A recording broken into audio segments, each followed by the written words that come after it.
Welcome everybody to this important conference at the Scuola Normale Superiore with the Istituto di Studi Avanzati Carlo, Azeglio, Ciampi on US elections, what happened and what comes next. It's 1 week since the American elections, and first we know the results, which is not to be taken for granted. Not exactly the final ones, but we know nearly everything about the results. And we're still alive as well. That's a good thing. And we can hold this round table and conference with 4 very esteemed speakers, whom I will list now. First, Mario Del Pero. He is a visiting scholar at the Institute, the Ciampi Institute in this institution. He is also usually a professor of international history at Sciences Po in Paris. He is one of the most important scholars of the United States, outside the United States, but also obviously recognized and respected in the United States. He published important books in Italian about the history of America, including winning the prize for the best book on America published not in English, but also has published extensively, obviously in English, and including an important book about Kissinger. And he's an expert in particular of the relationship between the United States and the rest of the world, including Eastern Europe, the Cold War, and Italy, and so on. Then, second, we will have Donatella Della Porta, who is the director of the Cosmos Research Center on Social Movements in these institutions. And she is one of the most acclaimed scholars of contentious politics and social movements around the world. The third is Philippe Schmitter. Is an emeritus professor at the European University Institute in Fiesole, up the hill from here.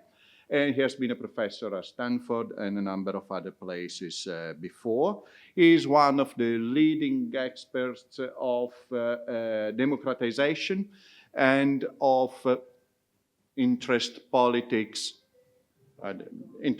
around the world. I've heard him talk about basically every corner of the world but the United States. So I'm particularly happy, looking forward to his talk today.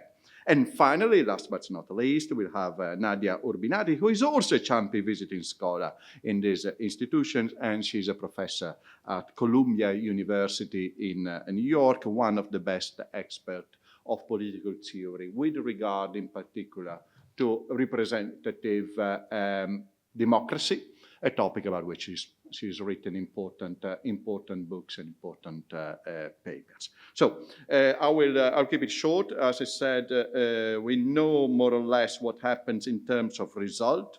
We don't know exactly why it happened and what it means for us. So these are the 2 big questions for today. We'll have a first round with the speakers telling their main take on what has happened, and then we'll certainly have time for discussion, and I'm looking forward to seeing a forest of hands and a number of questions. So please, Professor Del Pero, you are the first one.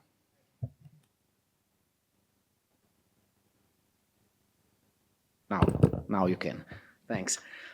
Thanks so much for the introduction. Thanks for the invitation. My period as a Ciampi visiting scholar is coming to an end. I spent most of it in Pisa at the Scuola Normale. It has been a very nice and fruitful experience, and I especially enjoyed the exchanges with the students. And I hope, well, there will be a follow-up perhaps, or there will be other chances in the future. So let me do a very bit of data crunching to begin with. Just, some data crunching light to provide some context. It's not a landslide victory for Trump and the Republicans. It's not resounding, to use an often abused adjective, but it's a clear, undisputable success somehow validated by the victory also, not just in the Electoral College, but in the popular vote for the second time for the Republicans. They win the popular vote since 1988, and the other time being 2004, and it was a very specific election within a very specific general context, the context of war, the invasion/liberation, depending on perspectives, of Iraq was underway. What do we know at the moment? As it was just said, they are still counting the votes, so it's still a few more million votes to come in, but we know that Trump won the popular vote by what will be, in terms of percentage, a 1.52% difference over Harris. Trump will get, in the end, in the popular vote, a few million votes less than Biden in 2020. If we look at the 7 decisive swing states, Trump will probably win them all. There's still Wisconsin, but I don't see how Harris can fill the gap. And again, the difference in terms of percentages is between 0.5 and 3-4%, which means somehow that those states remain swing and contendable for the foreseeable future. The Republicans won clearly the Senate, and they will have a decent, for the highly polarized, back on this in a second, for the highly polarized political context of today, they will have a solid majority, not just 1 or 2 senators more than the Democrats. In the House, the Republicans almost certainly have a majority, but a very thin one. Again, counting is underway. It will be, and assume that, more or less the same kind of a majority they have enjoyed in the past 2 years. As for the state elections, 85 out of 99 state chambers, legislative assemblies were up for grabs. And from the first results we have, there will not be major differences, although the Republicans seem to have won a couple of chambers, especially Michigan, which is kind of important if we compare the vote 2024 to 2022.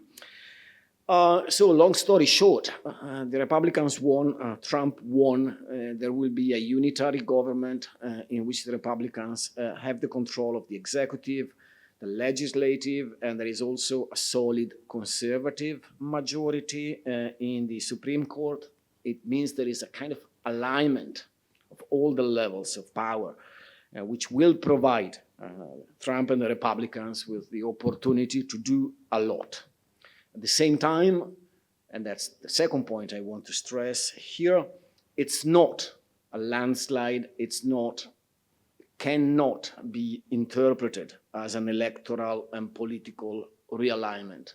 All the more so if we consider all the disadvantages Harris had in this campaign.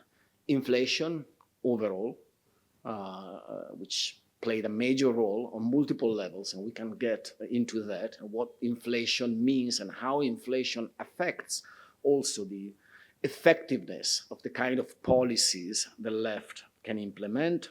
The late entry of Harris into the race, the very unique conditions, the lack of the primaries, which played a very important role, the more general dissatisfaction of the public with the administration, the lack of confidence, of trust in both Biden, the administration, and overall institutions, and who basically control the institutions in this particular historical juncture. That said, my second point, we still live in a highly polarized system and highly polarized context. And we rely now basically on exit polls. So there is a certain margin of error.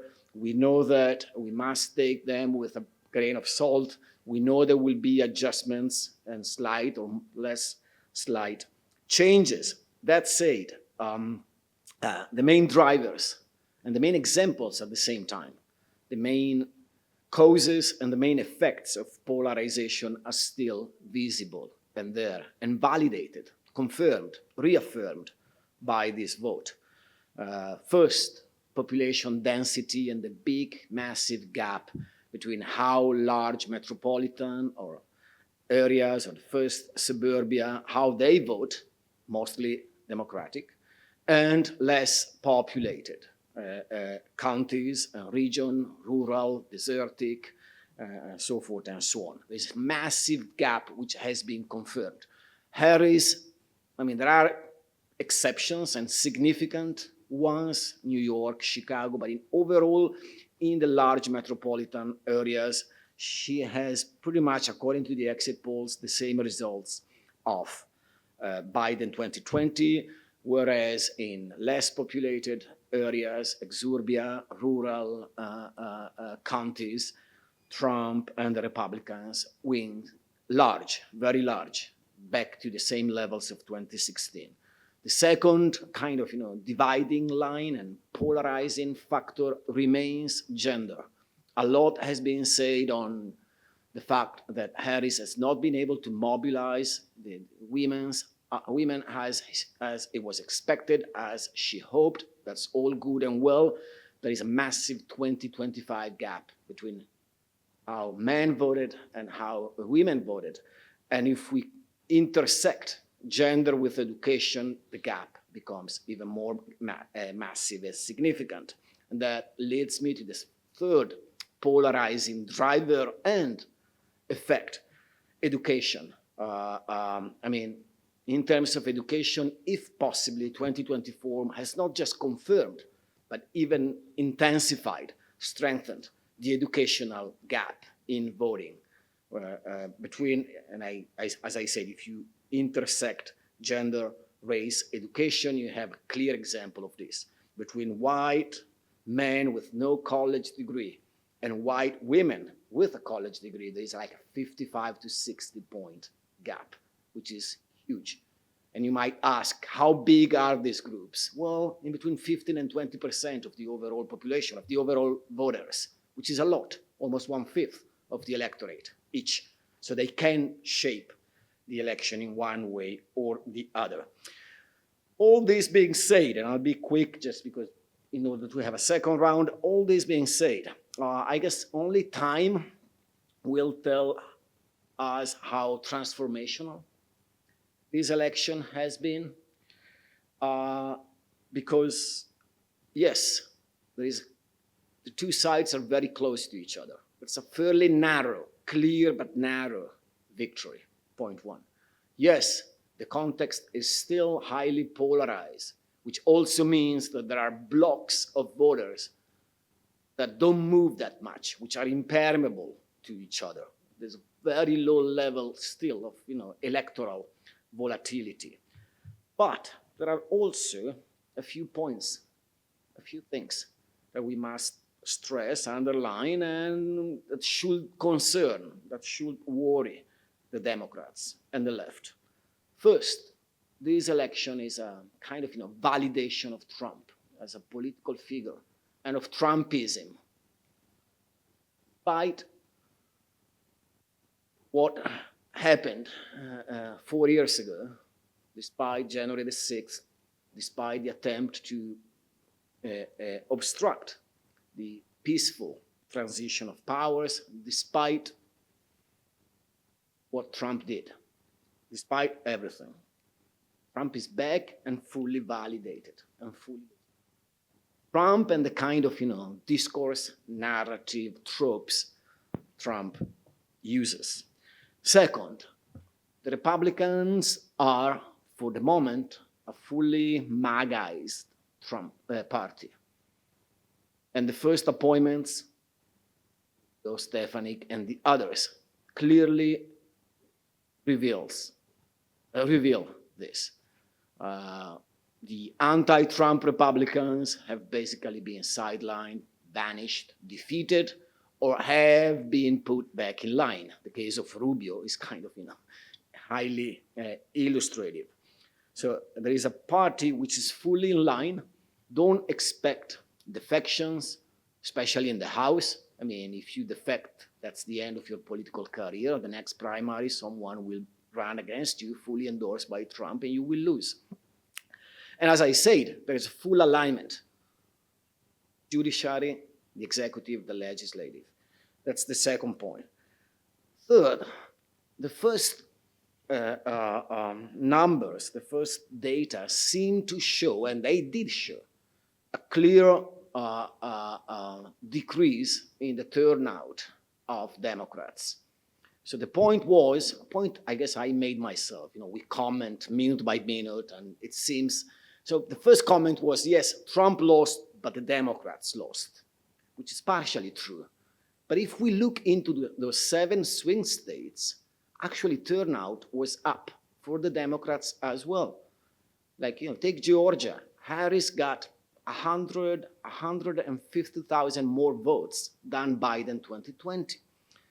And the same applies for all the swing states. So the big losses are in Florida, New York State, Illinois. So we will have to look well into the vote. But what this indicates is that the turnout Republican machine has worked way more in 2024 than in 2020. And the Democrats have not been able to, offset, to match this kind of, high Republican turnout. That's the fourth and last element that has been underlined and emphasized. Some minorities have swung a bit, especially male Latinos. Now there is no more artificial category than the Hispanic Latino group, which is however used in the census and therefore in the public policies inspired by the census or justified by census data at the federal and state level. So to make a very long story short, it's highly artificial as a category, but we cannot make without it. We have to use it. Again, we will have to look into the Latino vote and look at the differences, but still, the swing, especially male Latinos, is quite impressive. The best result among Latinos was Bush in 2004. There was a deliberate strategy to reach out to Latino voters in 2004. Trump has outperformed Trump 2004, which is highly significant. Now, is it contingent, linked to inflation, the migration, immigration crisis, and so forth and so on, or is something more significant and structural? And I end here. If it's something more, well, it means there are some significant cracks and fissures in the great Democratic electoral coalition, and that could, speak troubles for the Democrats. Thank you. I'll stop here. Many other things to say, but I guess we will have a second round. Thank you very much for sticking to the time. Also, because you started with some comforting news for those who didn't like the result very much, but then slowly, you also introduced some elements of hard reality which we have to face. And the second speaker is now Donatella Della Porta. You? Well, if Philippe has never written about the United States but knows a lot, I'm the one who has not written and doesn't know very much at all. But I just wanted to reflect a bit on what is our task as scholars nowadays, and following up on Mario Del Pero presentations make my work easier because he has already listed the information that we have more or less available. And my general reflection is we know too little to test interpretations, but we know enough to develop hypotheses. And this is, I think, something that we can do, also reflecting on the missing analysis that apparently are not even available on the last 4 years.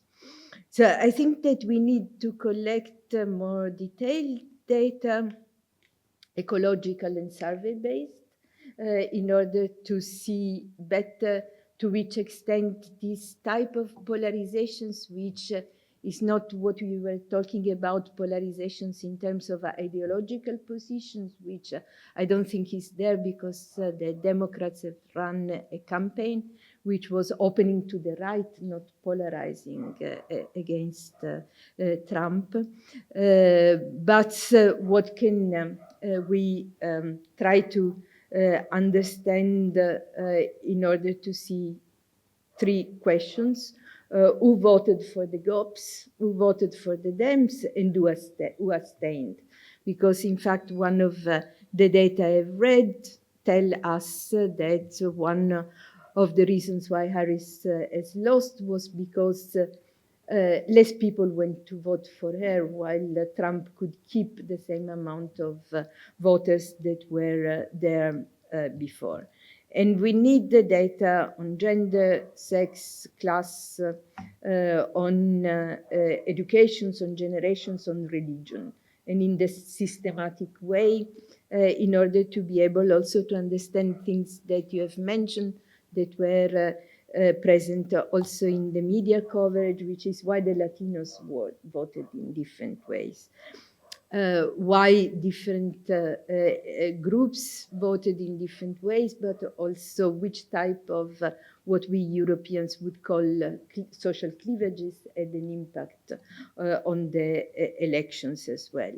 But we also need data that I've not seen yet on two elements, attitudes and behaviors, because there, I think the interpretations are still quite polarized about those who see an economic type of attitudinal propensions for Trump and those who see a cultural type.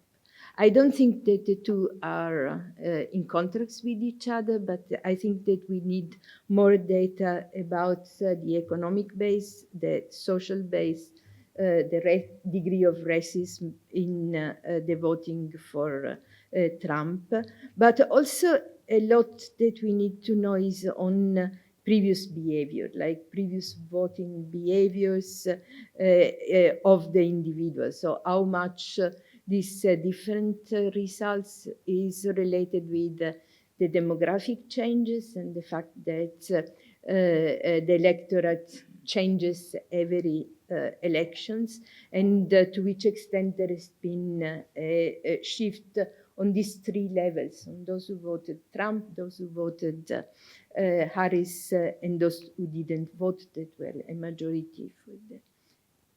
I wanted to put forward some, not explanations, but hypotheses about why the Dems made so poorly, because one can say that it was not a landslide victories, but it is also true that it was not expected in such an extent.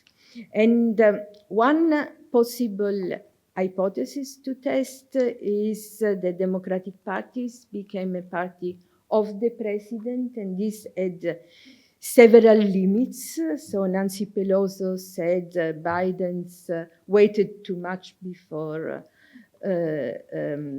deciding to give up. This is something that was my impressions already long before, but Pelosi herself, also all the other members of the Democratic Party were responsible for this very late withdrawal from the campaigns that I'm sure has costed a lot of support, or at least we should check.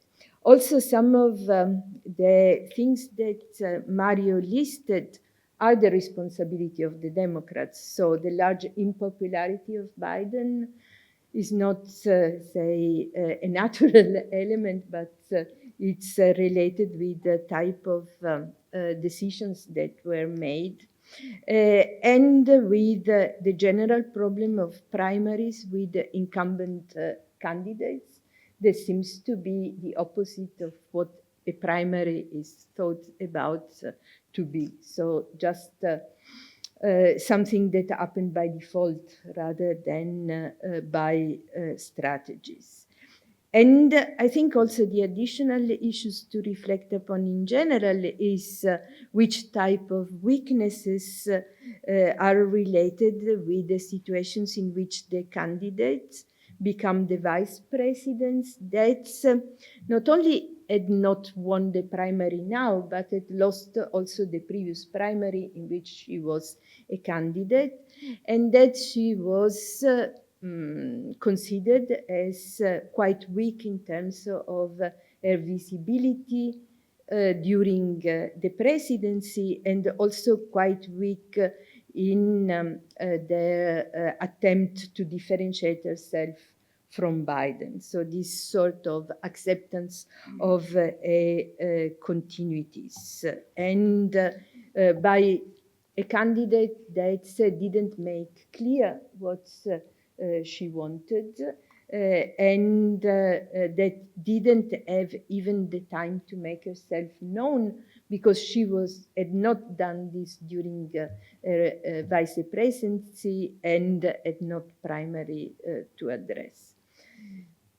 So main problems that seems to have emerged as how long can a party that pretend to present itself as a progressive party survive when eventually it represents middle class and bourgeoisie much more than the natural constituencies.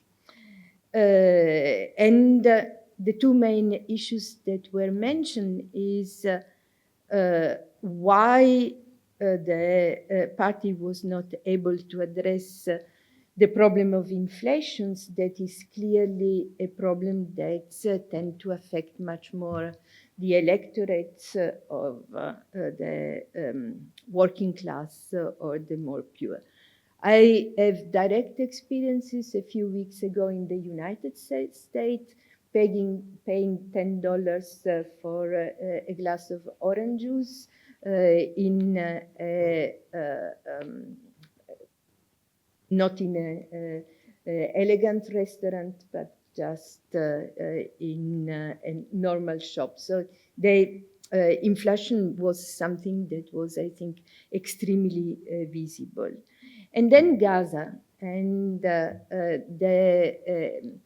which I'm not sure how much had a concrete impact. What we know is that it had an impact on the vote by the Arabs, but how much of an impact also by the specific things that was mentioned, the fact that people went to vote in swing states, but did not go to vote in non-swing state where the risk was perceived as lower. And the cost of voting for someone that was broadly considered as responsible for having armed Israel and what for many was considered to be a genocide was too strong to convince people to go to vote in non-swing state. So the data tells us that voters for Trump did not increase, but Harris vote, 4 million, 8 million vote. I read different type of data. Latinos, Arabs, young people, also women, not because I think that the strategies of pointing everything on abortion was not a winning strategy. It politicized issues and instrumentalized women that did not respond. And the same for the poor, because with the definitions given of working class is quite ambivalent, but poor people had little pushes to vote for the Democrats. I want to make two specific comments. My task is always the expert on social movements, and so something that we know, but also something that we don't know enough, is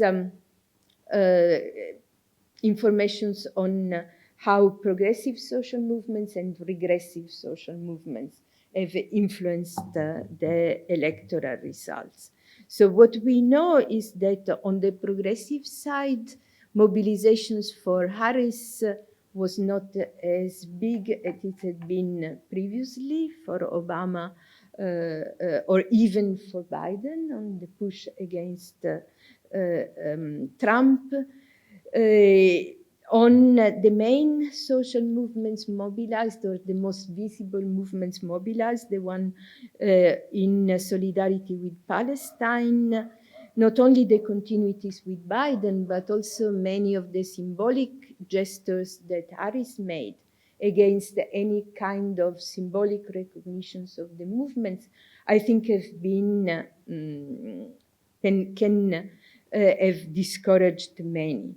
The visible impact of Israeli lobbying in the Congress was also cited as one of the reasons why no recognitions was given to this movement that, of course, was also creating more problems for the Dems than for Trump's.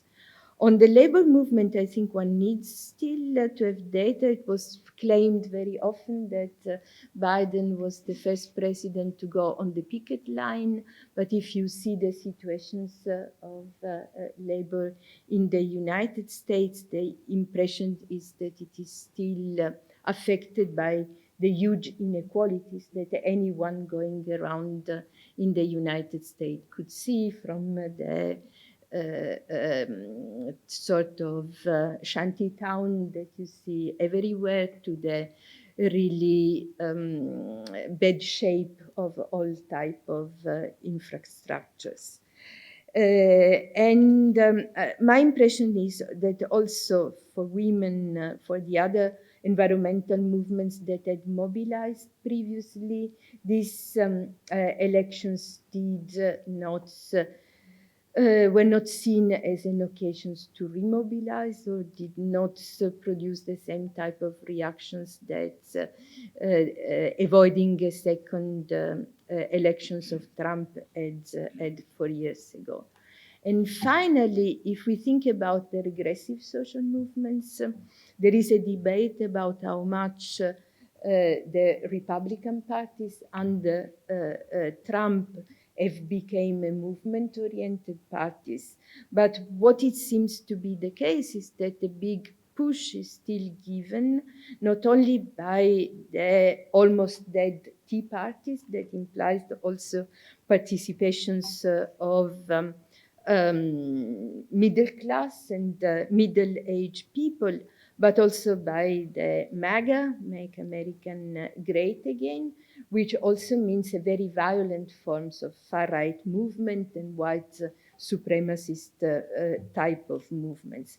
But also what I saw when I was in the United States is the strength of evangelic fundamentalist movements that I saw presence with posters everywhere, and that's represented or one of the real strength for Trump.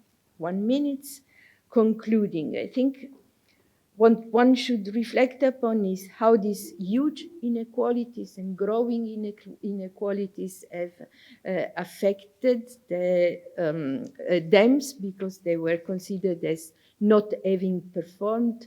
We know that from surveys, that most of the people who thought their economic situations had become worse and were afraid about economic issues. I think I read 80% voted for Trump. So this is something really to reflect upon. The institutional weaknesses that the Dems have never addressed when in power, so not only the reductions of checks and balances to the level of Hungary in Europe, but also this element of lack of equal representation, so that it seems that only if you are in a swing state you can have an impact.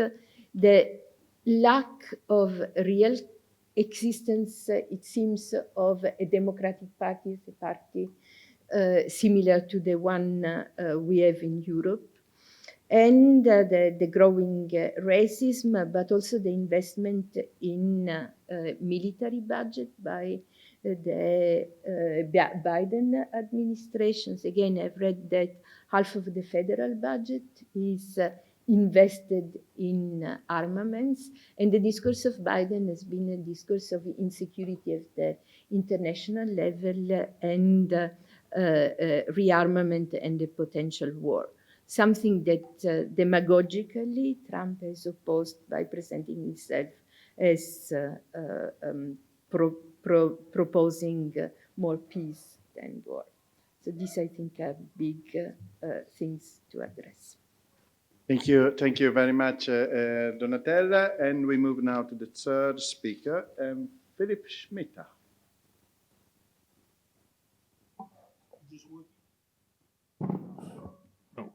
Okay. I am very honored by the invitation to speak on this topic, but I'm very embarrassed to be doing so because, well, I guess I'm the only gringo estadounidense here. My knowledge of the United States, particularly over the last 25 years, is pretty limited. To the extent that I know anything about American politics, it's my wife, Terry Carl, who's taught me that. So my approach may be a little peculiar because I think I know where to start. Because I don't think the election of Trump is an exclusively American phenomenon. I think it is a part of a generic problem of liberal democracy. And I want to emphasize liberal democracy. It's the liberal aspects of democracy that are most responsible, if I can put it that way. So, where do you start? I think I have a hypothesis as where to start. And it, I think, explains also why this particular phenomenon is so much more intense in the United States, but it is present virtually everywhere among so-called established liberal democracies. And that's political parties. So this core is the collapse of traditional political parties. Liberal democracy built itself on the two assumptions. One, that political parties were genuinely or would be genuinely regarded as the most significant representation of citizen political behavior, attitudes, whatever. And secondly, that competition between political parties would be a sufficient guarantee for the accountability of rulers. That's liberal. I mean, that was the whole edifice of liberal democracy is built on those two assumptions, and they don't work anymore. That's the beginning. Now, the core of the problem, and this is very much incidentally also in Italy. I happen to know the Italian data, but I've seen others. The core is the collapse of the intergenerational transmission of party identity. The Italian data are particularly fascinating because Italy, along with Greece, was the champion of the world. If you ask people between 18 and 25 who their parents voted for, 85% of Americans knew who their parents voted for. It's now down in the low 20s because their parents voted not for the same party twice in a row.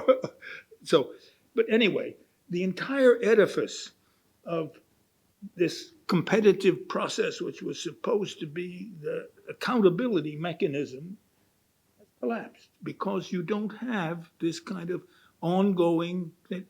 So the absence of an intergenerational transmission means that there are very large people who do not have a kind of standing orientation, and therefore they make up their minds according to circumstances, or unfortunately, as in the case of the United States, according to some sort of personalistic following.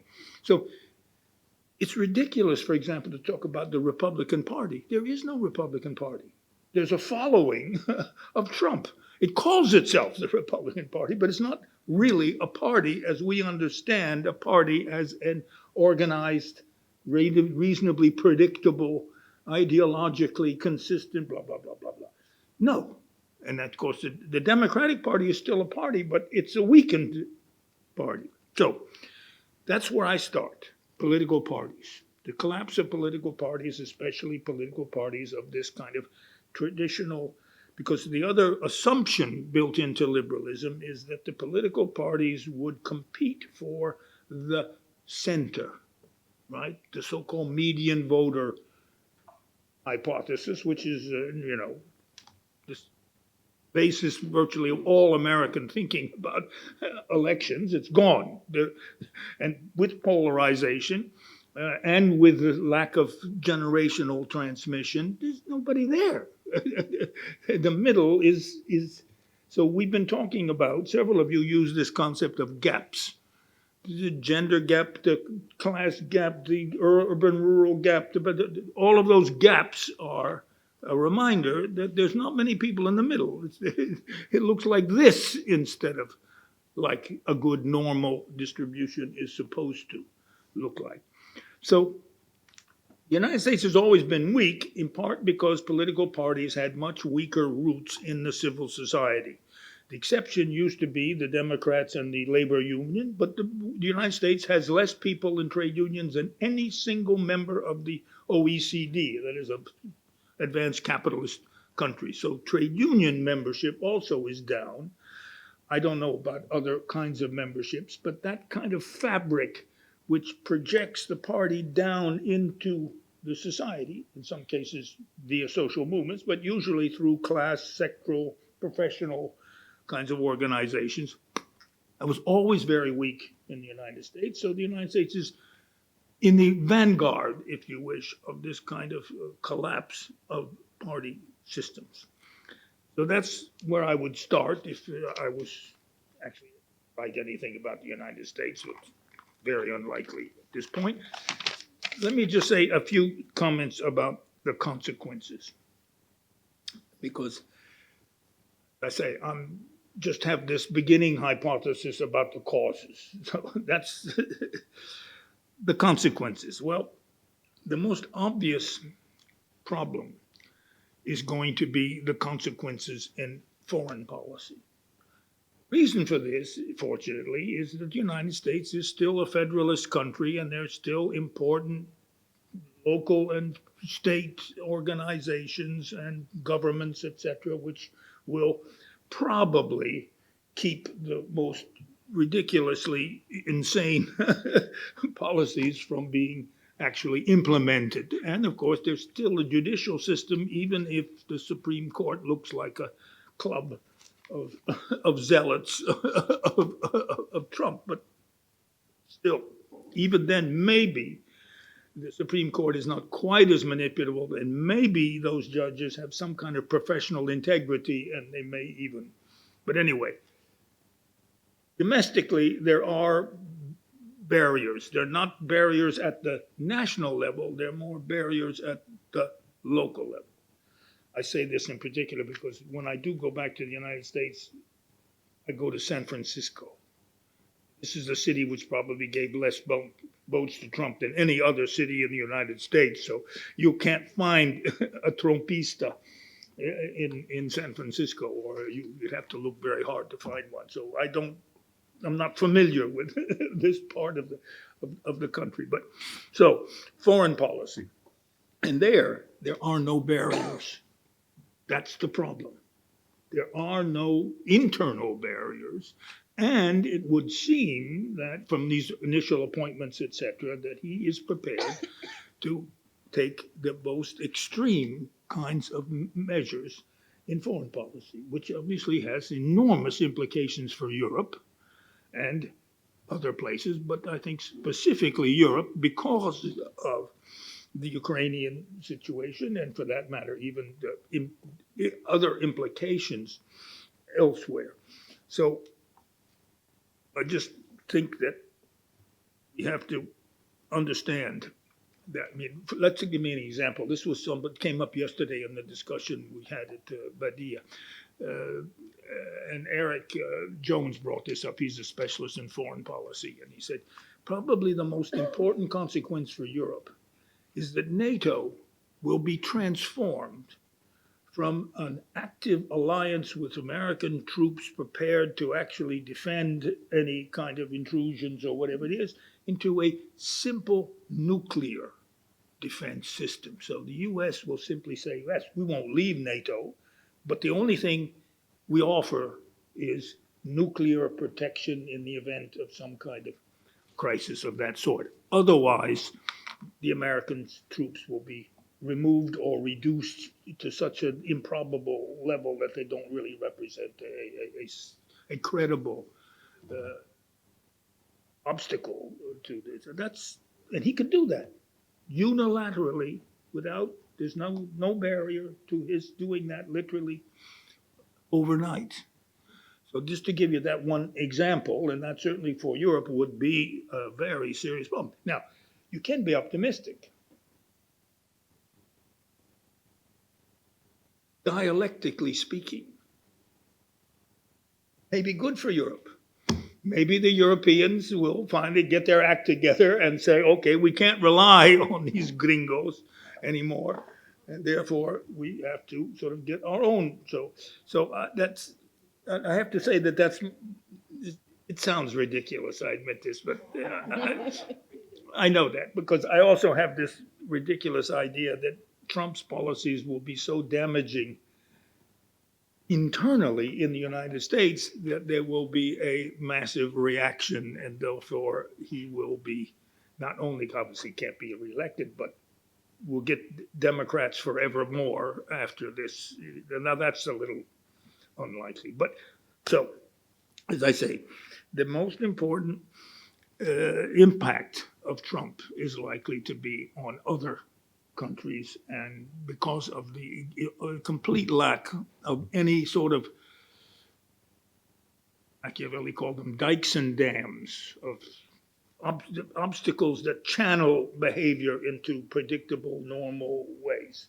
In the case of foreign policy, that is simply much less the case. So I'm sorry to leave you with such a, I say, that's my opinion. Thank you. Thank you very much, Philippe. Well, we didn't clap for anybody. Let it be equal. We clap at the end for everybody. Now, although Philippe Schmitter was the only, to use his term, gringo on the table, now we finish with Nadia Urbinati, who is the only one who actually works in the United States. You haven't resigned yet, so after the results, so please tell us how you see the same problem. It's difficult for the last one after so many things have been said, but I'm sure there is more to say. This one? Yes. So the only reason why I'm here is because I'm an American citizen, because I'm not an expert in American politics, and not even in a political scientist in the strong sense of Philippe, and also Donald Trump. So I will try to say something that is connected to my discipline, that is more theoretical and more, anyway, now my impression, at least, I share with you almost the reflections, because are hypotheses, indeed, are an attempt to understand why it's so strong. But this morning I was thinking, in our discipline, there is an attempt to normalize things. There are the rules of the game, after all, and I came across with a citation from a great scholar and political scientist and political theory student that I would like to mention. Adam Przeworski, one of the greatest minds, political scientist, theorist of democracy. He wrote the year in which Trump was elected the first time, the following. Well, there is nothing non-democratic or wrong in the election of Donald Trump or in the growth of parties anti-establishment in Europe or nationalism. This is democracy. So why we are so worried about? So there is inside of the discipline that I am in, a sense that nothing really escapes to the norm. There are some elements of irregularity, some elements of unpleasant escapism, but after all, the system is strong, or this is. Now, this is my problem today. I would instead start thinking that perhaps this normal science, a la Tom Kuhn, no? The normal science cannot perhaps see many things around that are indication of some not normality instead. So this was a kind of meta thinking that I had this morning. And as I came, I'd like to come to these few observations. First observation about polarization. I really don't know, I never understood very well what polarization is about. Because polarization is about election and democracy, fighting between two visions, three visions, can be three polarization, fine. But it's a way of polarizing in order to attract attention. But there was in the discipline, and also in the opinion, in the Poundist, this idea that polarization is something disturbing. Well, I never understood very well what is the problem of polarization. But in this case also, the Democrats, they show how poorly used this term is. Why? Because Kamala Harris played the card of polarization very much like Biden before her, defending democracy against this is a threat to democracy, we and them, we are in the good side, they are in the bad side, this kind of radical emotional polarization. But then at the end, they were, or she was not capable of being consistent with that polarization. Why? Because she went to court the moderates of the Republicans, trying to find the center close to her. And she tried to abandon that polarized part of the electorate. She rekindled instead at the beginning. So Donatella Della Porta made some cases. I agree with that. So if you use polarization, you have to use polarization till the end. You cannot simply feign that you use it and you don't. So that was a very strange move. I don't understand who was the team suggesting her to do that, because they made a big mistake. That was very wrong. The other question is connected to that, in my view at least, is the question of rights. And this makes me, it's a long story, the question of the game of rights in the United States. The game of rights in the United States is not simply a game of rights, it's a game of identities. So when we speak about rights, basic rights, civil rights, we speak about, you know, as Donald Dworkin used to say, Ronald Dworkin used to say, that Trump, rights are a way of blocking the power in order to allow the individuals to express their choices, right? So rights are not of somebody.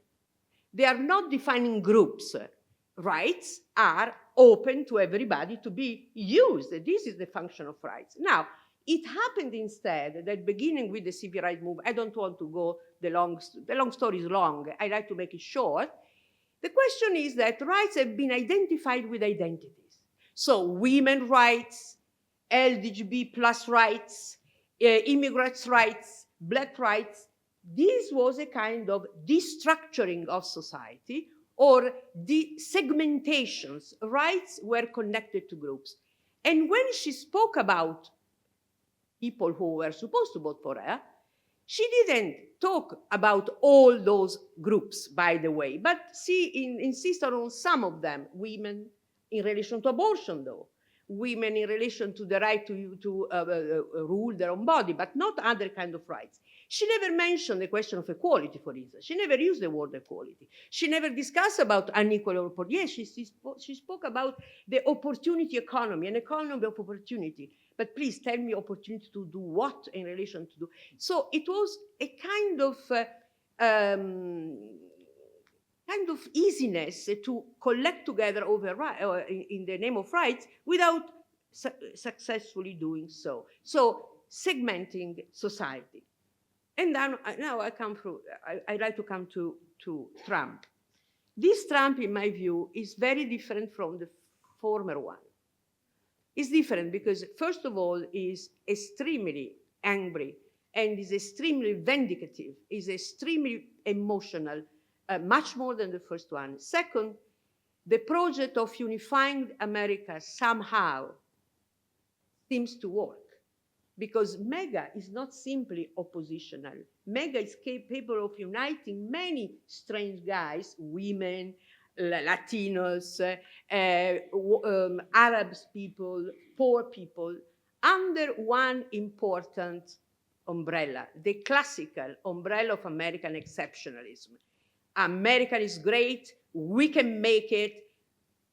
I don't know what does it mean. Nobody knows, but each of us or each of them are going to interpret it according to their own interest or their own vision. So everybody can be inside without any kind of identification. So that was a move that my friends, populists, studies, the scholars of populism would call with Ernesto Laclau, the ability of unifying these very different issues, social issues, under one great vision or one slogan, one word. That, in some sense, it worked. And I think it worked for one also, for me, very incredible. He used immigration as a weapon, but this I will close with that. States like New York and New Jersey, although they had pockets of Republicans and very authoritarian, is incredible today. The state of New York has 14% more of Republicans. Something incredible. Now, the same is New Jersey, and they are city-based, they are metropole-based, it's not the countryside. So in some sense, there is more of unification of the country around this MAGA. And for the reason that needs to be analyzed, that needs to be still analyzed. Finally, the immigration.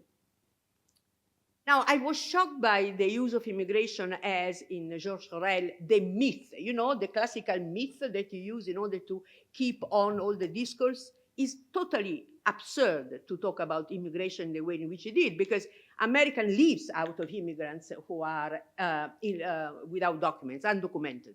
They are, all of us, we live thanks to them, you know, from cleaning our homes to delivering our pizza, to do everything. Without immigration, America would stop simply. It's impossible. So, also Italy. No, you're right. Everywhere. This is the capitalist society. We know that. So for this reason, everybody knows that he cannot go on that way.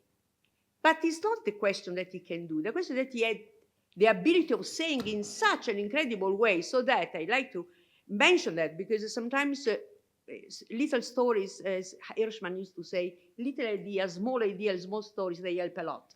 No, I have a nice, almost my friend now, since many years, she cleans my place. She's from the Republican Dominican. She's American. She became American a few years ago, and she went to vote. She voted for Trump.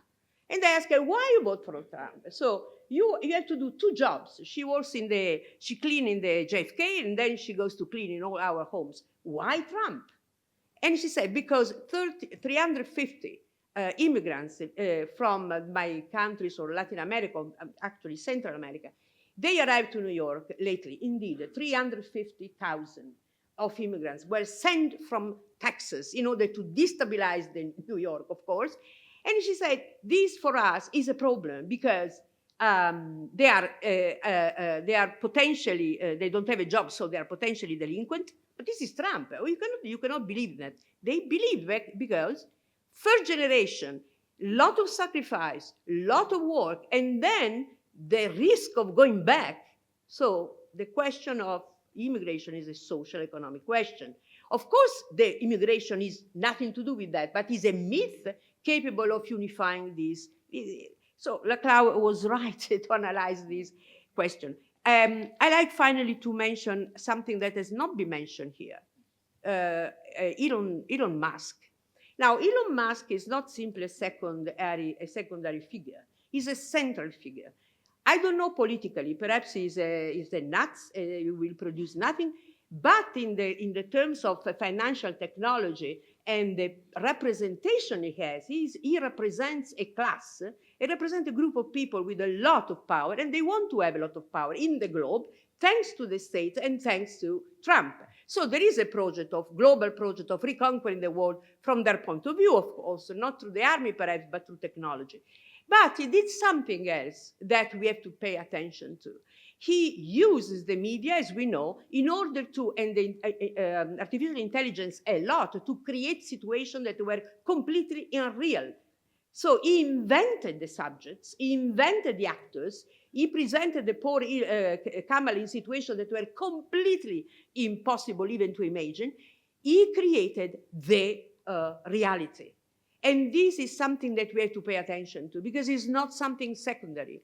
And so if democracy lives out of opinion, the formation of opinion, as the great Habermas used to say, that is how the opinion is created, who are the actors creating the opinion, is an issue for democracy. That is important for me. Now, here we are, thus, and I conclude, a colleague of ours, a great constitutional comparativist from Harvard,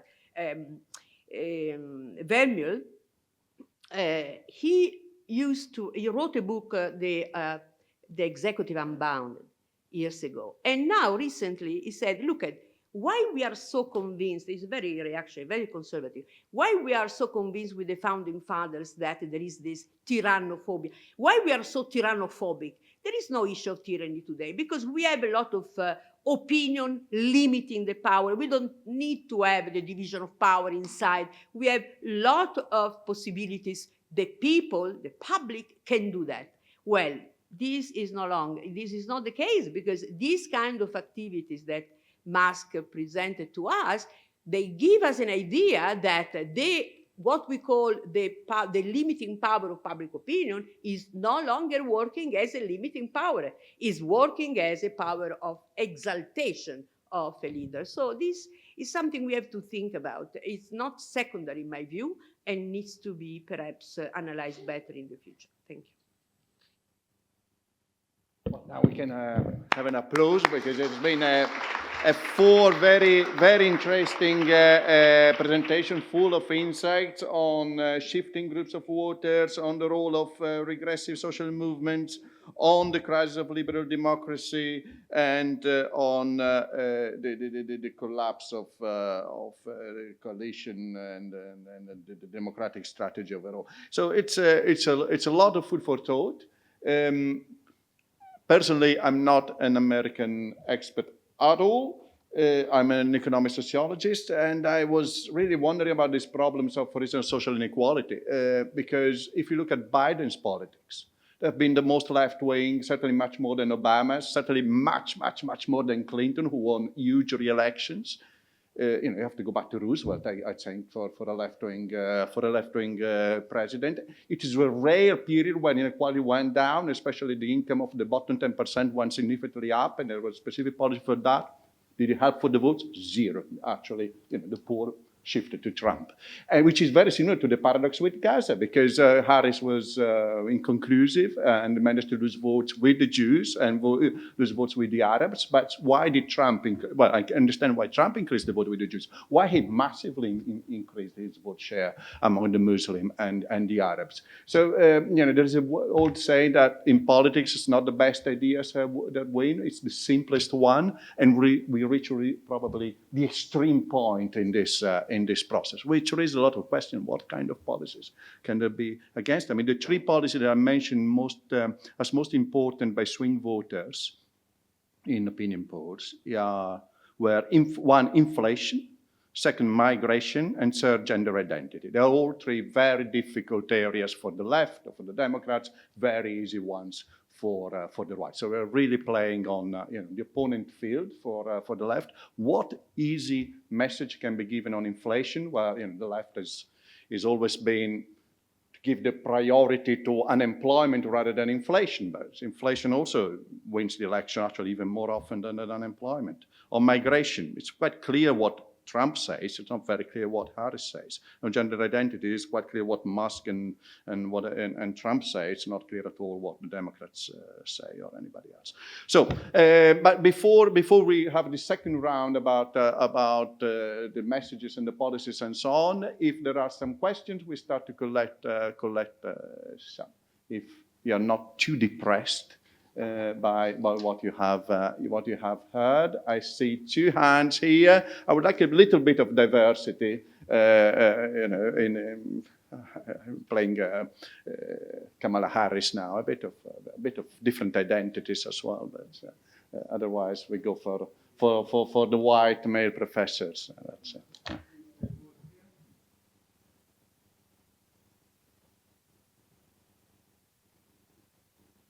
Hi, thanks. I'm Jonathan Zeitlin. At the moment, I'm also a visiting professor here. I have 2 questions. One really follows from what Guglielmo just said, which is, how do you interpret the impopularity of the Biden administration? Is it primarily about inflation, and that would be, common to the anti-incumbent swing, across the Western world? How much of it is due to issues about foreign policy? The big turn was what happened in Afghanistan, which made Biden look weak. That would be less, anti-militarism. But I think it would be interesting to reflect on what actually was the source of the impopularity of what was, as Guglielmo said, in many respects, the most progressive administration since Roosevelt, also on economic and social policies. And my second question is about the future. I mean, I am struck by similarities between Trump and Brexit, also in terms of the constituencies he put together. And while there are certainly very strong cultural dimensions to the support for Trump, there is also a sense that people expect him to do something for them, to deliver something on a range of promises. For example, many people would say his policies are likely to be highly inflationary. What can we expect if that turns out to be the case? Can you simply, can cultural identity keep a movement in power that does not deliver on the different promises, however they've been interpreted by the different parts of the electorate? Mario Pianta. On inflation, it is striking that inflation was mentioned only after the votes. Before the vote, everyone was saying how successful the Fed has been in fighting inflation with the traditional monetarist restrictive policy. The problem is not inflation. The problem is the increase in prices and the fall of real wages and real incomes. So there is not one inflation for everyone. That's the economist, the mainstream economist and Fed perspective. The problem is that, as Donatello and others have said, the real incomes of the 60% of the population have been falling significantly by at least 15% in real terms, in spite of some little limited improvements.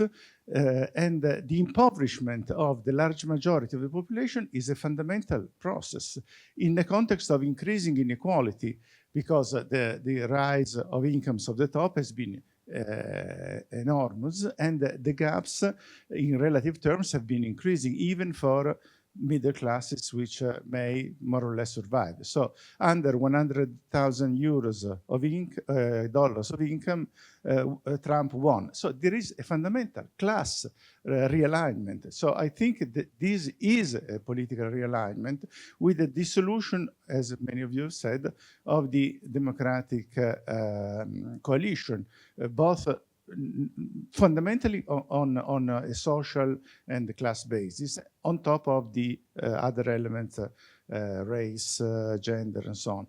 So this element of inequality and material condition is a fundamental driver for the perception of, for instance, of the last immigrants as perceived by the current immigrants. And finally, on the question of economic versus cultural element. Clearly, there is no economic determinism in this context, but there is a clear combination of both the narrative and the cultural identity element, which combines with exactly this process of impoverishment, in my view.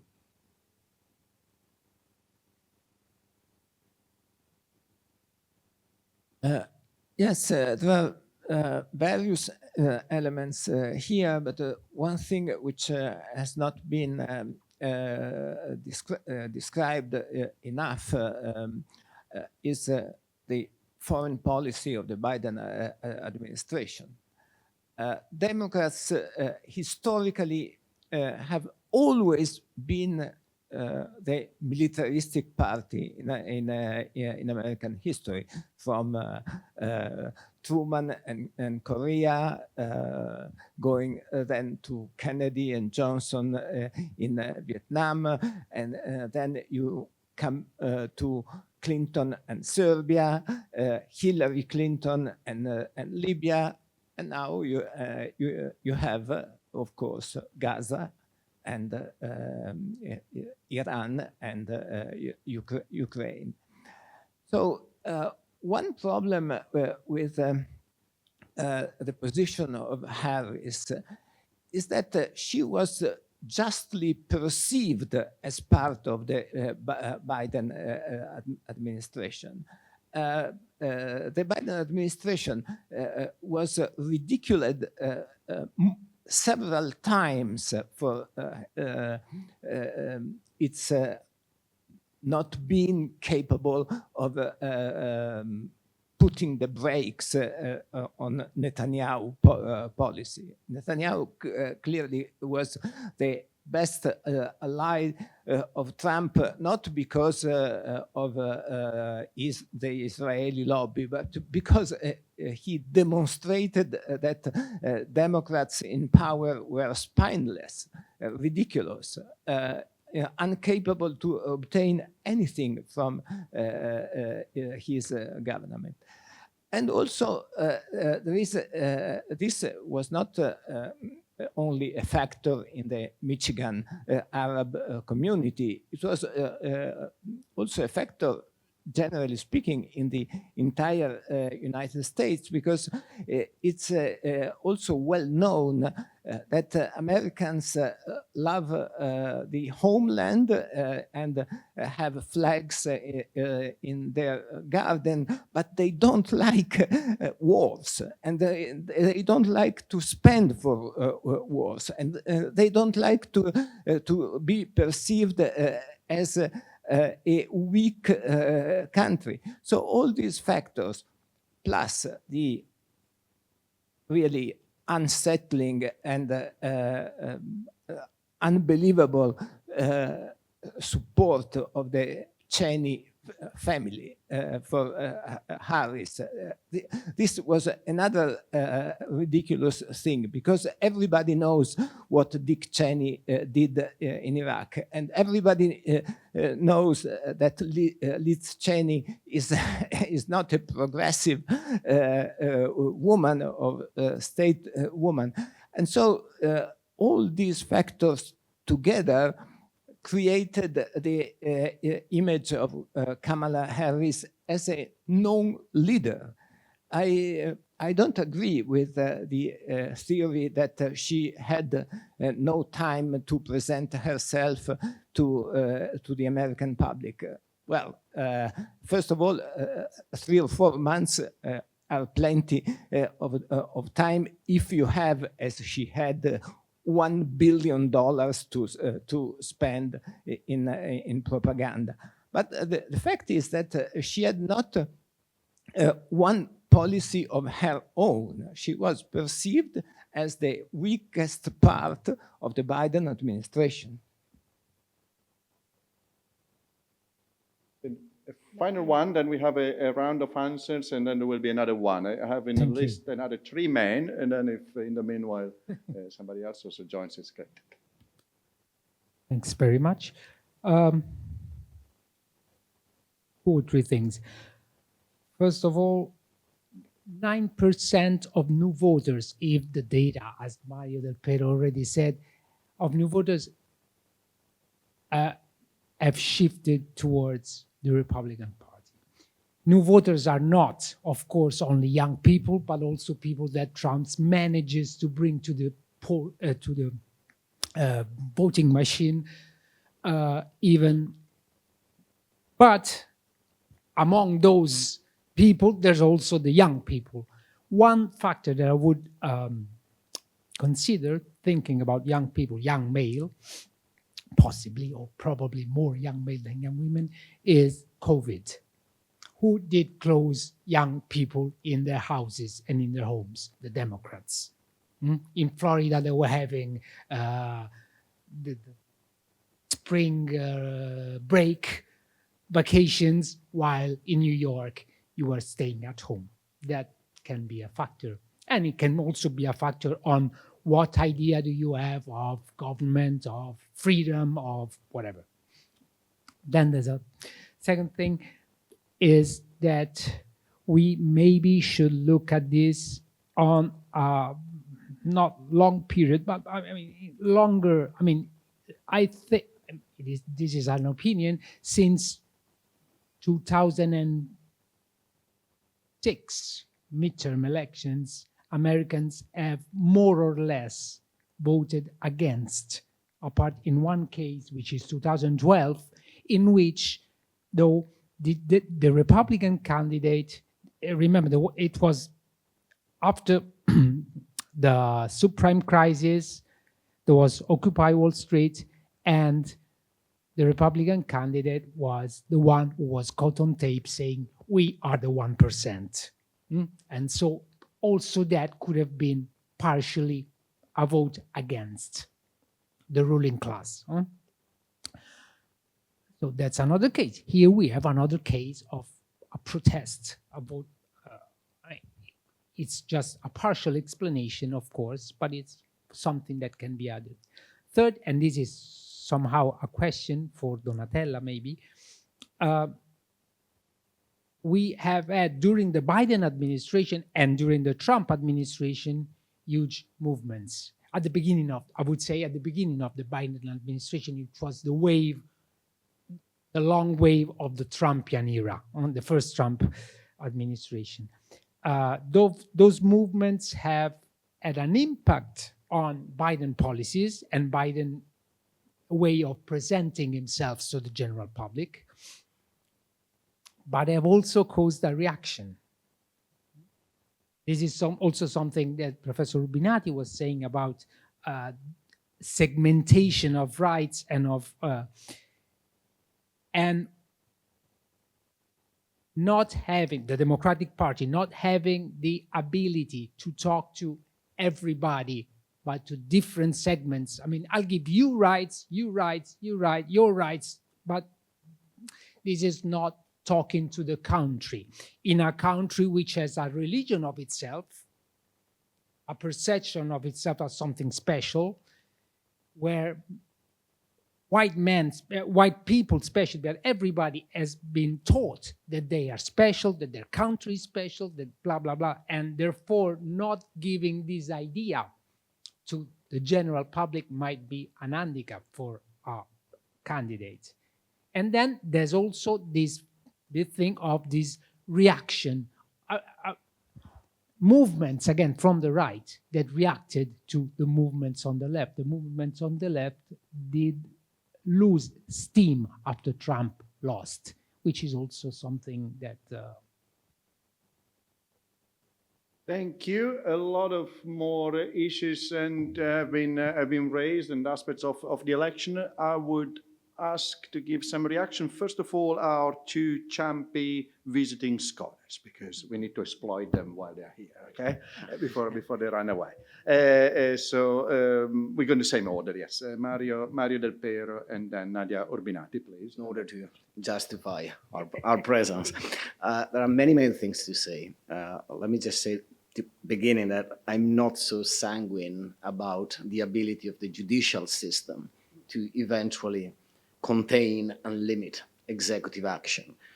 Because Trump has been very successful It's one of the few fields in which he has been very successful during the first administration in filling the courts with conservative appointments, and expect very aggressive action from day one in passing to the Senate many judicial appointments.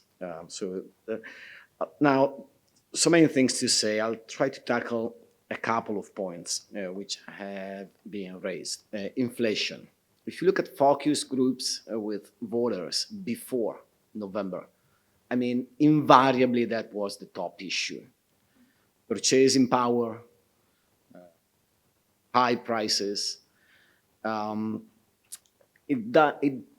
Inflation puts the left in a corner because it does strike horizontally, immediately. It is felt, perceived, whereas policies like the mislabeled Inflation Reduction Act, industrial policies, demand stimuli, and so forth and so on, they take time to produce results, and they don't strike horizontally, because if you build a factory in Atlanta, or if you try to somehow reindustrialize parts of Michigan, those are pockets.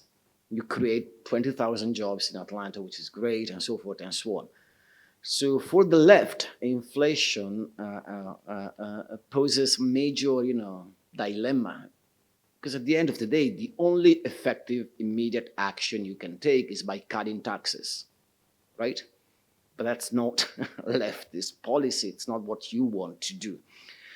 I'm not so sure, Mario, I'd subscribe to your idea there is a class realignment. Now, if you take the longer view, 2008 today, because 2008, I mean, that was a major watershed, a real, transformation. Well, income inequality has decreased. Wealth inequality has decreased. You have a few thousand plutocrats who now are in the process of becoming, oligarchs. I mean, the case of Musk is, we have our own oligarchs who aim at, matching their stunning, I can say, obnoxious wealth, or matching that with, political and public influence. And post-COVID, beginning with 2021, helicopter money was thrown to families, rightly so, perhaps too much on, there were, massive stimuli, beginning with Trump, and then with Clinton, and then with Biden.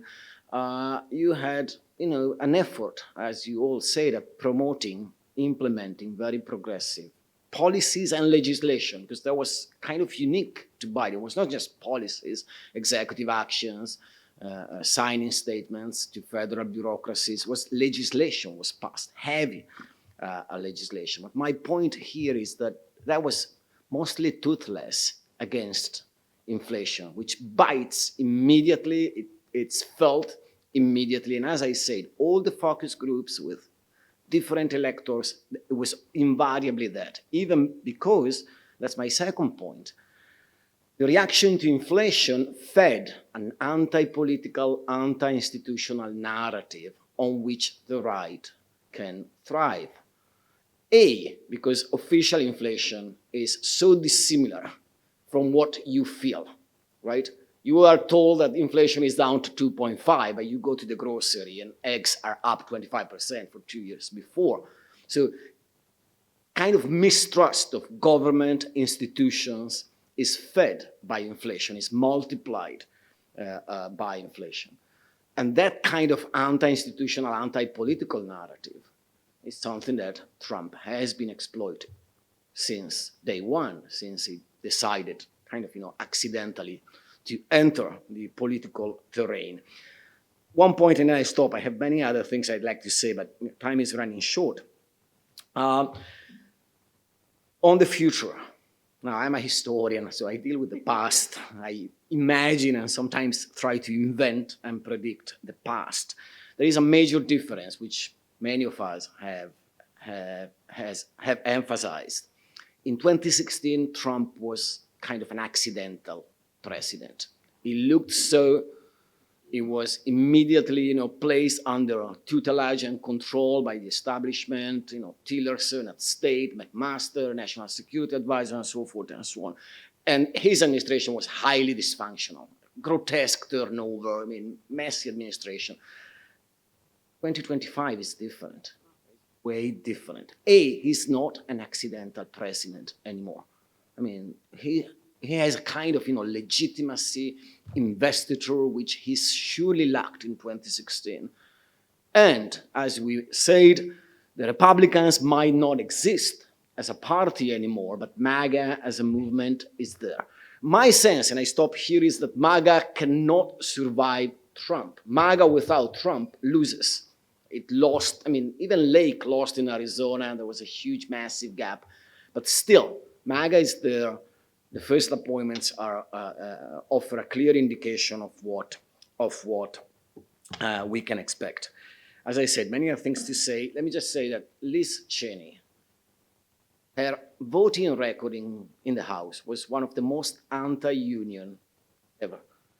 In 2009, Liz Cheney set up an organization with Bill Kristol, famous neocon intellectual, whose main objective was to obstruct Obama's attempt to shut down Guantanamo. So I don't know if it paid or not electorally. The impression is that it didn't pay. But let me say it was a very bad choice to have, Liz Cheney as one of the faces of the electoral campaign of Kamala Harris. I don't have much to add, but a few things. Inflation. Inflation is connected to and makes a lot of impact because it's connected to low salary.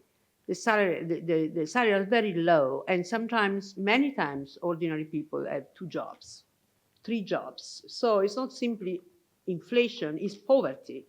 Poverty, regardless of salary or the work you have, the work doesn't pay enough.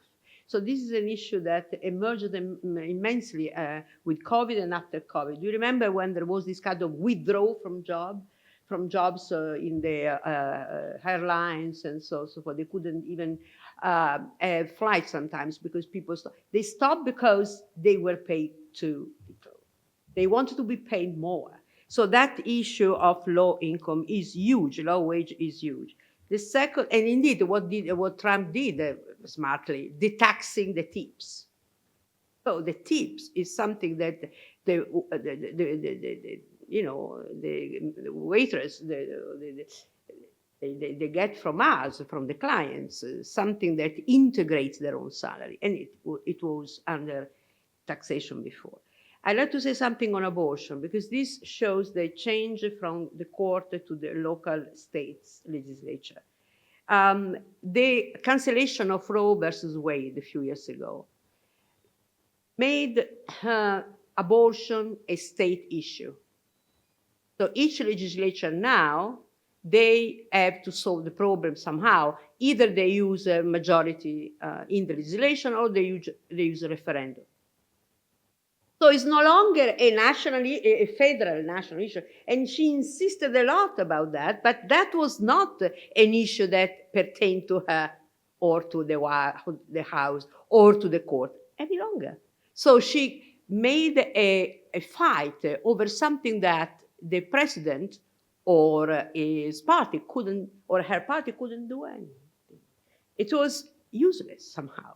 And it was important, a very civilized kind of fight, but still. And the gender question. I was shocked to read, there was an article very interesting by Catapolit on The Nation, describing, she was online at when Trump closed the campaign in New York, in the Madison Square Garden. And she was online trying to understand why people were there, ordinary people, very poor people, some of them, people from the Bronx, people from the most destitute part of New York, why you are there. So the issues were exactly the issues that Trump repeated all the time. I don't know how much, she said, I don't know how much they knew what they were saying about, but they repeated exactly. So first, that you have gender everywhere, meaning my daughter goes to the high school, and the division of the bathrooms for men and women is no longer. This is a scandal, because in order to enter in a bathroom, you have to understand that this is for men and this is for women. But there is no longer that anymore in our school. So that was a huge issue. Many middle-class women, middle-aged women. The other issue was they don't believe. They don't believe that Trump was so a delinquent. They created the Democrats and the CIA and whatever, put inside everything you like. They invented the case of Trump in order to destroy Trump. So there was this repetition, this reiteration of fake that became real by reiteration. That was something that observed. I think that article is it's very interesting in this sense. I also like very much the parallel with the Brexit, because the Brexit moment was the beginning of what we are now today. And it was connected to immigration. It was a response against immigration from the east part of Europe, to remember. And so I think that today too, it was, of course, immigration is, as I said, a myth in the Sorel sense, that is using it in order to do something else with that. And I think that is a good way of analyzing the transformations of politics today. Thank you. Donatella, there was a question about social movements, if you want to rapidly Yes. answer that one. Well, I don't think that social movements of the progressive side perceived Biden as open to them. Biden was perceived since the very beginning as having killed the dream of moving the Democratic Party to the left with Bernie Sanders, and was perceived as a man of the establishment. Even the hope that Obama disiluded were not there with Biden. And my impression is also that on the issues of a left-wing politics on the economic side, this perception was limited, because the question is, what is a left-wing politics? Is a politics that just improves the expenditures by the state? Is the politics that we have now? Or is a politics that address the huge inequalities? And what shocks me in my visit is how visible the inequalities are in the United States. So the fact that you have side by side the shanty town where people live and the college where people pay $70,000 per year in fees.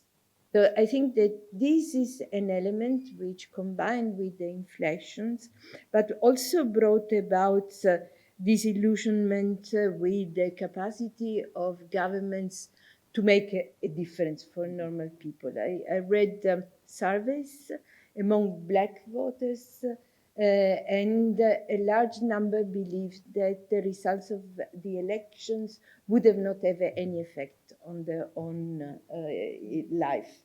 And I think that there what also was a winning strategy by Trump and the losing strategy by Harris was the fact of thinking that fear of the opponents would have been enough. And these strategies, it what didn't work in Italy with Berlusconi, and also didn't work in Italy with Meloni and so on, because people go to vote for hopes, and because people do not believe institutions any longer. And there I think what Trump offered was a hope that supporting the idea of American great agains, including migrants like the ones you talked about, could provide for an individual way to alternatives that was not challenged by visions of a collective type of alternatives on the Democratic side. Because also Harris made a very individualistic type of appeal, not to groups, but just to the opportunities, which is not something on the left. And finally, I also think, like Philippe, that they believe in the median voters was very misplaced, that she was suggested probably to appeal to this sort of median voters among the GOPs, so the decent GOP that apparently didn't exist and was for sure not represented by the people she referred to. I'm not sure that the Federalist conditions would be sufficient. It saved the United States a bit during the pandemic, but at this point what we see is a red American map, a red map of the United States, where unfortunately red means the opposite than in Europe, and also the examples that you are on the winning side when you appeal to nationalist values. Thank you. We have a final short round of answers. You need to be short, otherwise you will not get an answer given the time. So I would like to raise then the type of regime question, which is the question that has been discussed very much in commentaries. Will the US survive as a democracy? Will it turn into something else? Some specialists on fascism have called Trump a fascist. Harris has called Trump a fascist. The question whether Trump is a fascist or not does, however, not resolve the type of regime question. And there is one thing that really strikes me, which is this tendency of a privatization of government, which is not in line at all with any theory on fascism and with any theory of political regime we have. So this privatization of fascism, the privatization of government actually explains a lot here in these elections. It has to do with the transformation of government into a business. And this is done in strong alliance with these tech oligarchs, which grew stronger and stronger through this. Actually, Italy is one of the first examples here that voters no longer vote politicians or political parties, but they vote private entrepreneurs into power to defend their private interests. And these private entrepreneurs are extremely successful to win elections. And this is a trend that goes on not only in the US, but also in Western democracies for quite some time. Privatization of government also means the withdrawal of the state from many key competences. For instance, foreign policies are also affected by this. So if the US no longer are willing to invest money into foreign policies or into military, it also has to do with this. And then there is one most concerning element here, which is that this will lead to a major push in deregulation. So it's the ultimate triumph of neoliberalism. And deregulation means, for instance, not regulating social media, not regulating artificial intelligence, and so forth and so forth. And this is in particularly concerning because deregulation seems to become popular among voters. So there is a very unlikely scenario that deregulation, that the voters will turn against this. And the deregulation becomes popular at a time that regulation simply is proves to become more and more costly, which is regulation of environment, regulation of social media, regulation of artificial intelligence, and so forth and so forth. So the regulatory state, which some people are claiming is back here, is, in my opinion, the major loser of these elections.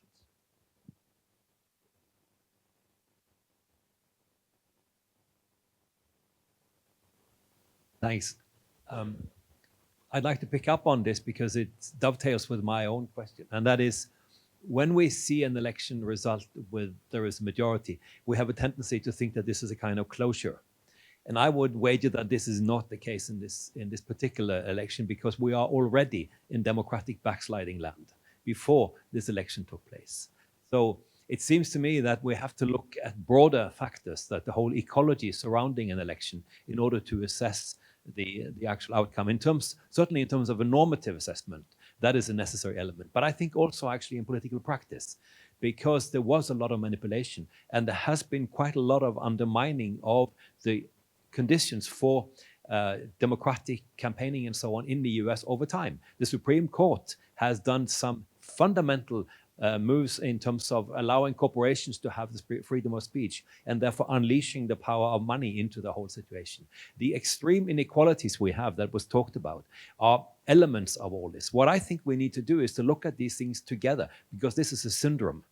And what Hans-Jörg is also talking about in terms of the infrastructure. So we need to look at the whole infrastructure of factors surrounding an election in order to assess the type of character and quality of this. And therefore also what kind of support one can give to this particular result. Because of, I mean, when somebody comes and denies the legitimacy of the current office holder, I mean, there's something fishy. There's something really wrong going on in the whole situation. So how can you have any kind of reasonable debate in those types of circumstances? So the very conditions surrounding this were problematic. And the other thing, of course, is that the American system is in dire need of serious institutional revamping. I mean, the Electoral College is something that's a relic from an aristocratic past.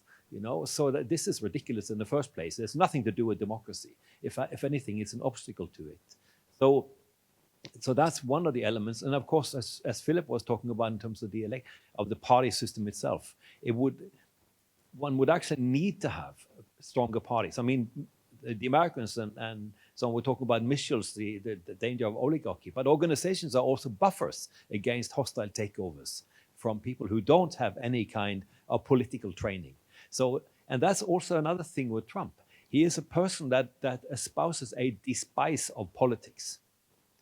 He has a spiteful understanding of politics, and therefore in himself also will push politics into other steering media, allowing the market to take over, or using law and order as these other elements. So all of this will be a rather toxic battle, mix at least. But I think we need to think more broadly in terms of the ecology of factors surrounding the election in order to something more solid about what kind of outcome it have and what kind of dignity one should attribute to the people that are holding office. Thank you. A very brief question about the political geography of the vote. We see that we have no longer the cleavage between the deep America and the urban areas. And there is, as you said, a reunification by a lot of groups, a lot of social demands by the leader, the reunification of in the Laclau perspective of equivalential chains of unsatisfied demands. But I ask you if in this identity politics by Trump, by MAGA, by ideological apparatus of the party of the leader, is not just a matter of polarization, because polarization for polarization are necessary two opposing ideas on the same continuum. And there is a better term, that is radicalization of identities. And if you know that the political identities of Trump is to repoliticize the identity politics of silent, noisy and silent majority that is rooted in American political culture from the time of Nixon. What is the political identity of Dems? Not only by their leaders, not only by Kamala Harris, but if we see, and the American electors see a political identity in Trump, in MAGA, and so on, there is a problem in the other side, in the political identity. And this is a problem also in Europe, also in all the other political contexts. Thank you. Silvio Ponce, short one.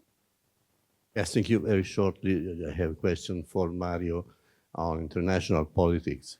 What should we expect from Trump Shouldn't we, do you see any emerging strategy more complex than simply protectionism or isolationism in his entourage, or maybe through the names that are made for the options that are considered for appointment to Secretary of State and things like that? It looks like in the world there are two parties. One part of the world is anybody is expecting Trump to stop identifying American interests with globally, in global terms.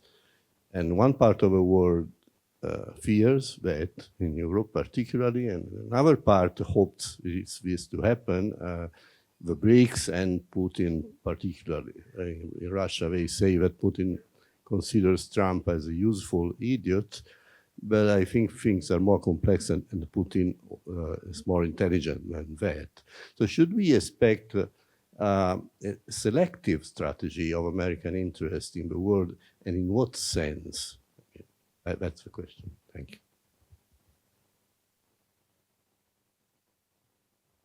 So a very short last word on what has happened. Let me just say that I subscribe to all what you said.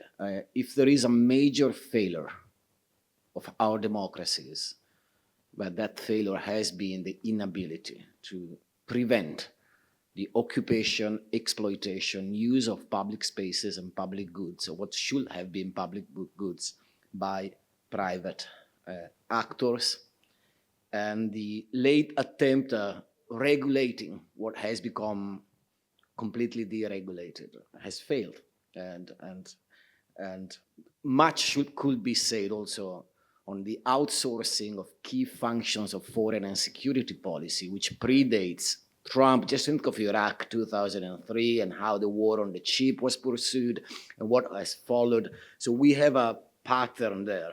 But clearly, the existence of Elon Musk, I put it very bluntly and simply, is a major failure of our democracies, contemporary democracies. And now that the genius is out of the bottle, it would be a major problem to put it back. That said, there are so many questions, so I go straight to Silvio's question. It seems to me that in what I still consider to be a highly polarized society and electorate, there was one major element of bipartisan consensus, namely that the US should, I use a slogan, deglobalize a bit, or decouple itself from global supply chains for dynamics of global integration that have made the US dependent, interdependent, and therefore dependent on others producing key supply goods on various stages of those global supply chains. Now, globalization is about interdependence, right? Interdependence means that you are dependent, and therefore, if you depend on someone else, all the more so if the someone else is China, is now your enemy, well, your sovereignty is limited, your autonomy is limited, your exceptionalism vanishes, right? How can you be exceptional when you depend on someone else for your security, for your chips, for your shoes, you just name it. Now, that was an assumption accepted even by the Biden administration. The Inflation Reduction Act, among other things, was an attempt to decouple, to reindustrialize, and to decouple. The pressures on Germany, which have marked these past years, were pressures on involving Europe in this effort at decoupling. And I guess that Trump will pursue that aggressively with different policies, with different industrial policies, not twisted anymore in the attempt to use them also to accelerate the energy transition and so forth and so on. Now, isolationism, as I say this as a historian, I don't think that's a useful category. I mean, once you are so deeply embedded into these dynamics of global integration, there is no way you can isolate. When 60 to 70% of currency reserves are in dollars, when you have between 700 and 800 military bases, small and big worldwide, and so forth and so on. You cannot isolate yourself. You can act unilaterally. You can just, abandon multilateral regimes. I mean, speaking of executive actions, one of the very first ones was to abandon the Paris Agreement, second time, leave COP26 and, go back to what Trump has done in 2017. Now, that's paradoxical. I think that, and I stop here, Trump's volatility, fickleness, could somehow eventually prevent Rubio and co. for pursuing a very aggressive unilateralist agenda.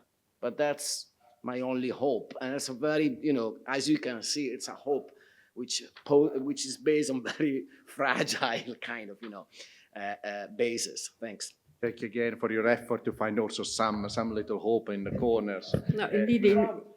Yeah.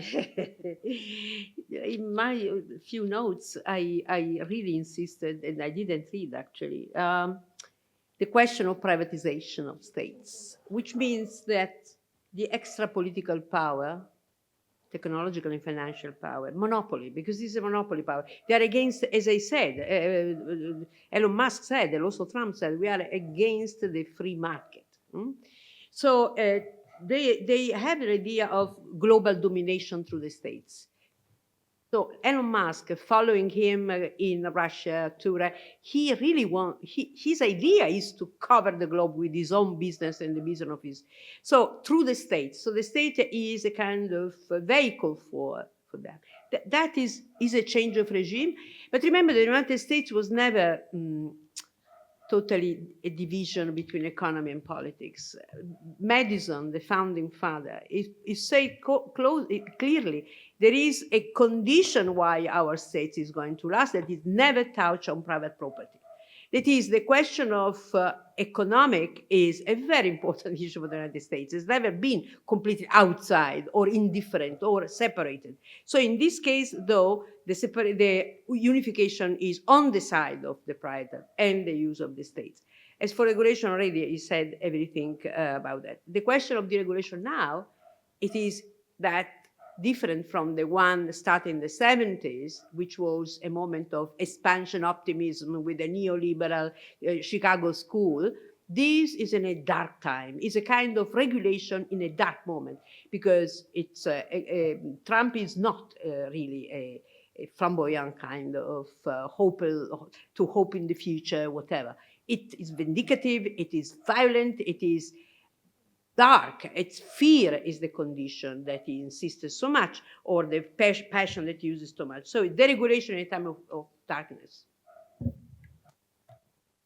Donatella and Philippe. Just 2 words on the Eric Hansjörg comments. I agree that there is a need for deeply rethinking American institutions. I don't see the resources at the moment to do it, and also the fact that the Democratic parties failed so often doesn't give much hope also for the future.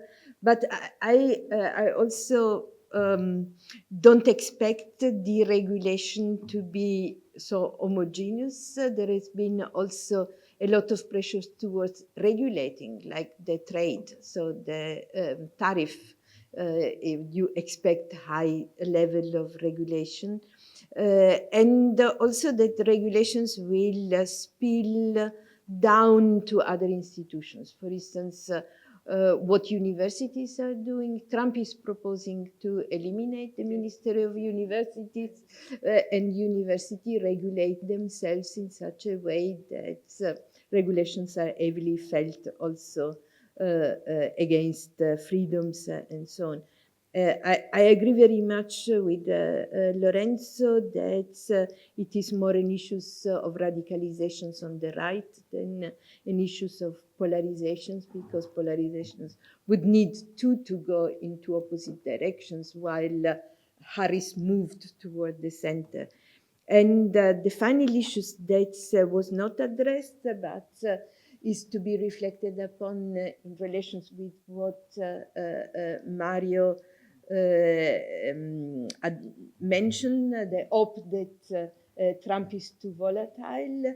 What friends and colleagues told me, the fear is that knowing that Trump is too volatile, the vice president is the real nasty one, and much more stably embedded in this very reactionary move. Well, I will, out of ignorance, stick my neck out, try to respond to this question of what's likely to happen.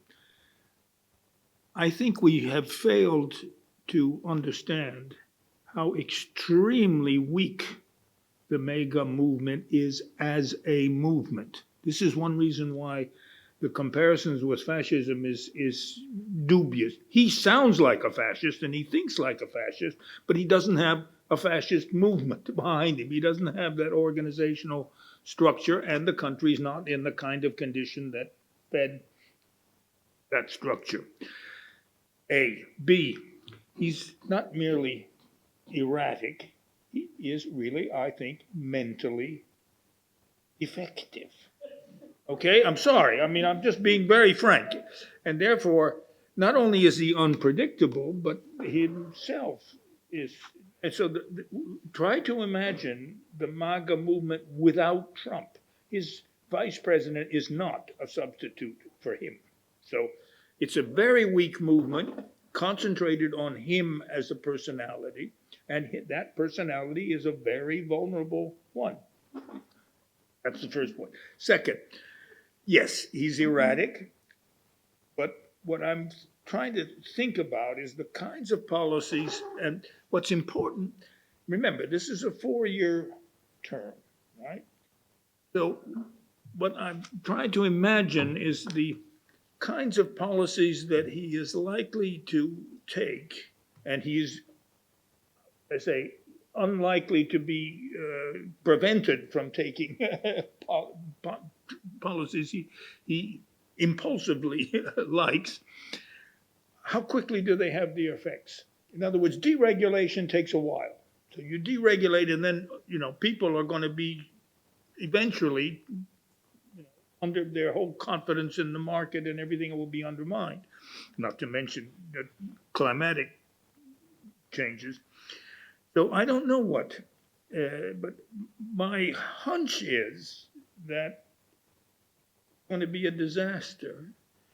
And I try to think dialectically, and I think that if the consequences of some of the things he will do, the tariffs, for example, will have immediate consequences on prices, but also availability even of goods of various kinds. And those kinds of policies, I think, will turn mass public. He's promised contrary things to very many of his followers. And as soon as he becomes responsible and he undertakes policies like the tariff idea, it's going to have devastating consequences for his own followers, not to mention, of course, the social movements and others that are likely to be encouraged to intervene. So I'm not terribly, I won't say optimistic, that's ridiculous, but dialectically, I'm not sure that this is that bad, an outcome. I think there's been a little bit, well, anyway, sorry. Thank you, Philippe, for this bit of optimism. It has been a great session. Personally, very happy for everybody. But sometimes, as an Italian, I feel a bit guilty, also personally, because 30 years ago, it was when Berlusconi won the elections. If we had paid more attention and produced better analysis and communicated better what was going on, I'm not sure we would have avoided Trump, but at least we would have prepared much better for Trump. I'm in the editorial board of a journal, Italian journal called Stato e Mercato. It never published even the smallest paper or article about Berlusconi, although it was a phenomenon that went exactly to the core of the relationship between state. Yeah, too. It's also your fault. Between state and market and so on. We never did. Let's try to do better this time. And the next appointment in this series of Crisis of Democracy is the 23rd of February, the German elections.